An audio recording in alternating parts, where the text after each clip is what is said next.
വെളുപ്പിനെ ഒരു കുളിയൊക്കെ പാസ്സാക്കി വിളക്കൊക്കെ വെച്ചതിന് ശേഷം നമ്മൾ അടുക്കളയിൽ കയറിയേക്കാണ് കേട്ടോ. അപ്പം എല്ലാവർക്കും പുതിയൊരു വ്ളോഗിലേക്ക് സ്വാഗതം. രേഷ്മയാണേ. അപ്പം ഞാൻ പറഞ്ഞു വന്നതെന്ന് പറഞ്ഞാൽ നമ്മളിപ്പോൾ ഈ എല്ലാ വീട്ടമ്മമാരും രാവിലെ അധികം വെളുപ്പിനെ കുളിക്കാൻ പറ്റുന്നവരൊന്നും ആയിരിക്കത്തില്ല. എങ്കിലും ഞാൻ പറയുക, ഇങ്ങനെയൊന്ന് ചെയ്ത് നോക്കണം. രാവിലെ കുളിച്ച് വിളക്കൊക്കെ വെച്ചിട്ട് അടുക്കളയിൽ കയറുമ്പോൾ ഒരു പ്രത്യേക വൈബാണടാ.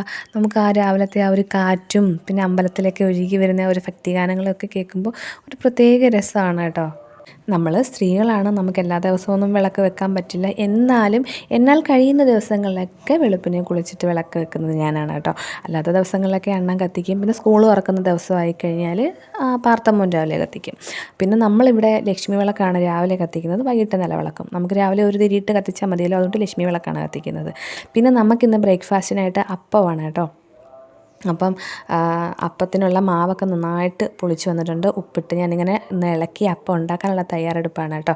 അപ്പം ഓരോരോ അപ്പങ്ങളായിട്ട് ഞാനിങ്ങനെ ചുട്ടെടുക്കുകയാണ്. അപ്പങ്ങളെമ്പാടും ഒറ്റയ്ക്ക് ചുട്ടമ്മായി, ആ പാട്ട് എനിക്ക് ഓർമ്മ വന്നു.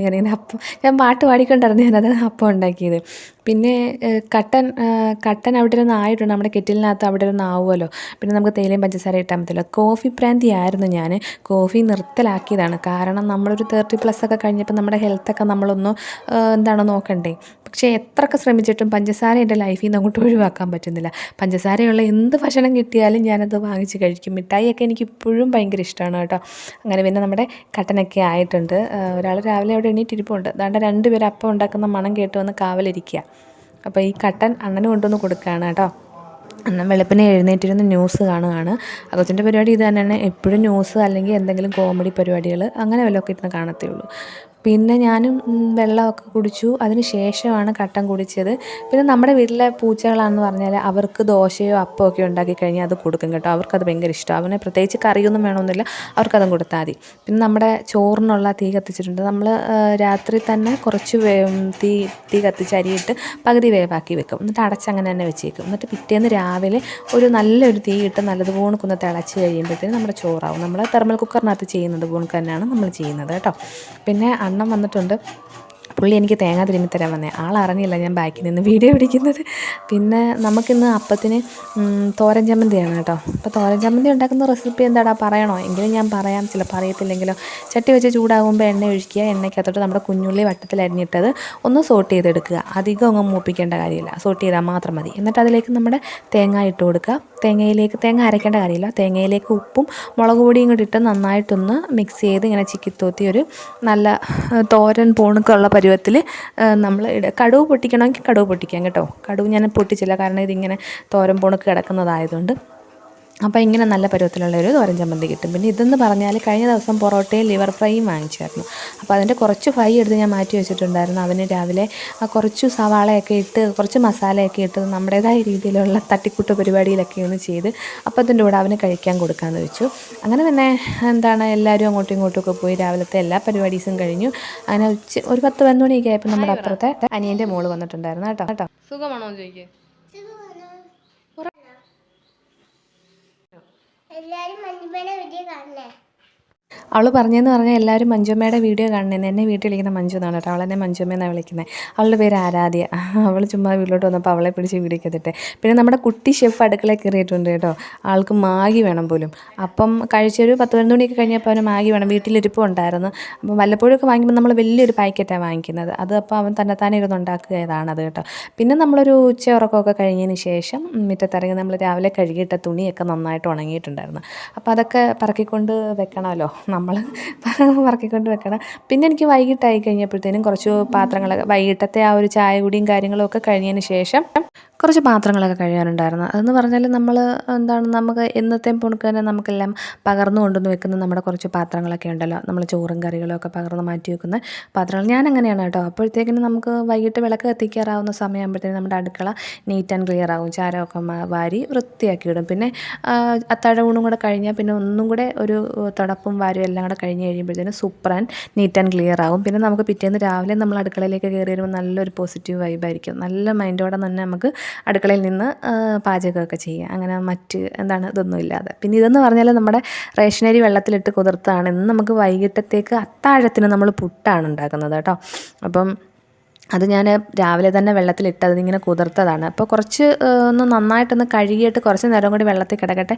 വൈകിട്ടൊരു വിളക്ക് കത്തിയിലൊക്കെ കഴിഞ്ഞതിന് ശേഷം പുട്ടുണ്ടാക്കിയാൽ മതിയല്ലോ എന്ന് കരുതിയാണ് ഞാൻ ഒന്നുകൂടെ ഒന്ന് കഴുകി കുറച്ച് നേരം കൂടി വെള്ളത്തിൽ കിടക്കട്ടെ എന്ന് കരുതി അങ്ങനെ വെള്ളത്തിലിട്ടേക്കാണ് കേട്ടോ.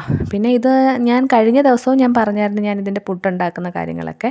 പിന്നെ അതിന് ശേഷം പിന്നെ വൈകിട്ടത്തെ തൂത്തുവാരക്കം, പെരയ്ക്കകം തൂത്തുവാരക്കം, പെരയ്ക്കകം തൂത്തിറക്കൽ, പിന്നെന്താണ് മിറ്റം തൂത്തിറക്കൽ, അങ്ങനെയുള്ള പരിപാടീസാണല്ലോ എല്ലാ വീട്ടമ്മമാർക്കും അല്ലേ.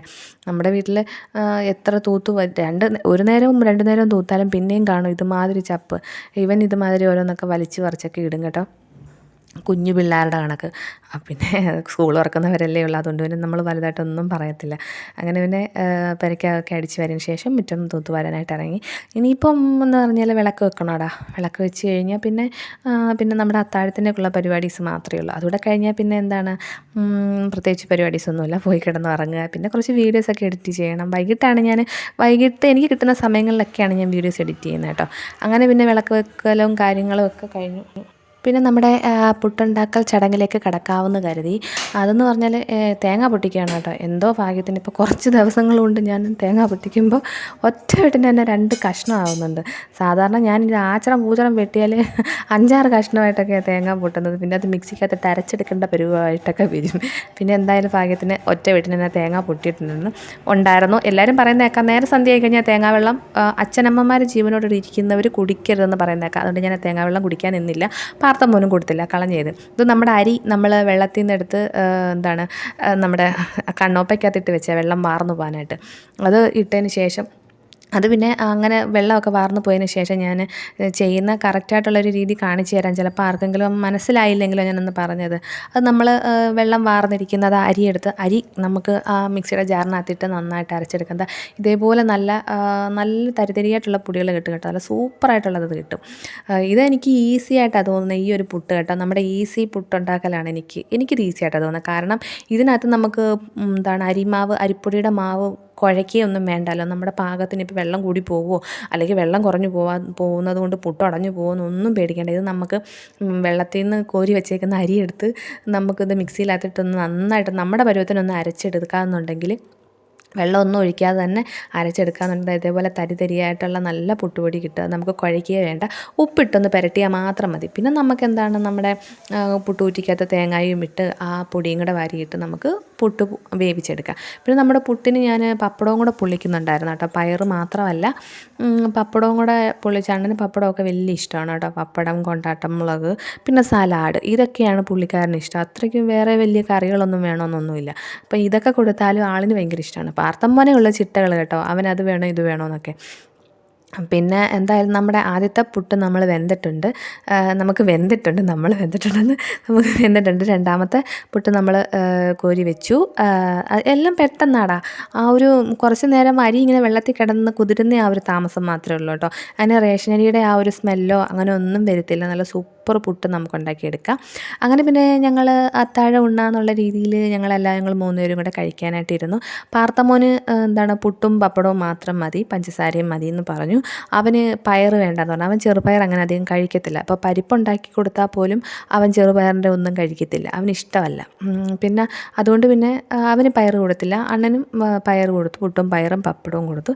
ഞാനും അതേ കണക്ക് തന്നെ പുട്ടും പയറും പപ്പടവും കൊടുത്തു. പാർത്തമ്മോന് പുട്ടും പപ്പടവും കൊടുത്തു. അങ്ങനെ തന്നെ ഞങ്ങൾ 3 പേരും കൂടി ഇരുന്ന് എന്തൊക്കെയോ കാര്യങ്ങളൊക്കെ ഇങ്ങനെ പറഞ്ഞു. ഇങ്ങനെ ഇപ്പോൾ യുദ്ധം നടക്കല്ലേ, അതിൻ്റെ കാര്യങ്ങളൊക്കെ പറഞ്ഞിട്ട് ഇങ്ങനെ ഇരിക്കുകയാണ്. നമ്മളെത്ര സുലഭമായിട്ട് സമാധാനമായിട്ടിരുന്ന് ഭക്ഷണം കഴിക്കുകയും ഉറങ്ങുകയൊക്കെ ചെയ്യുന്നു. നമ്മുടെ നാട് കാക്കാനും വേണ്ടി കുറേ ധീര ജവാന്മാർ ഉറക്കവും ഇല്ല ഊണവും ഇല്ല ഒന്നുമില്ലാതെ അവർ നമുക്ക് വേണ്ടി ഇങ്ങനെ പോരാടുവാണല്ലോ എന്നുള്ള കാര്യങ്ങളൊക്കെ ഞങ്ങളിങ്ങനെ സംസാരിച്ച് ഇങ്ങനെ ഞങ്ങൾ ഭക്ഷണം കഴിക്കുകയാണ്. അപ്പോൾ ഇതൊക്കെയായിരുന്നു ഇന്നത്തെ എൻ്റെ കുഞ്ഞു വിശേഷങ്ങൾ. അപ്പോൾ എല്ലാവർക്കും ഇഷ്ടപ്പെട്ട് കാണുമെന്ന് ഞാൻ കരുതുന്നു. നമുക്ക് വീണ്ടും നല്ല നല്ല വീഡിയോ ആയിട്ട് കാണാം. അതുവരേക്കും ടേക്ക് കെയർ, ബൈ. എല്ലാവർക്കും ശുഭനിദ്ര, സുഖനിദ്ര. Thank you. സ്നേഹപൂർവ്വം, രേഷ്മ.